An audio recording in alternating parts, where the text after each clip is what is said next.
Situationship. Ano nga ba tayo? Mas higit pa kayo sa friends with benefits. Pero hindi rin magkasintahan. Ginagawa nyo ang lahat. Date, overnight, puyatan, sweet text. Pero walang opisyal na label. Nangyayari yan dahil sa convenience at fear. Gusto nyo nang emotionally at physically nakasama para hindi malungkot. Yun nga lang, ayaw nyo sa obligasyon, away at totoong pananagutan sa isang relasyon. Ito ay panandali ang saya pero pang matagalang gulo sa isip.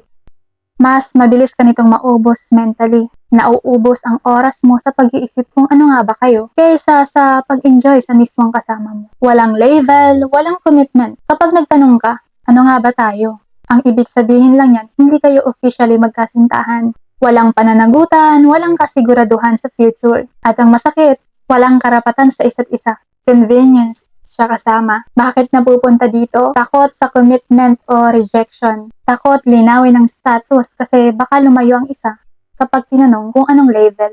Kumbaga, no level. Ito rin yung tinatawag na past baggage. Ginagawang proteksyon ng walang label. Relasyon na hindi ka na ulit masasaktan tulad ng dati. Ikaw, nagkaroon ka na rin ba ng ka-situationship? Anong nangyari? Nagkatuluyan ba kayo?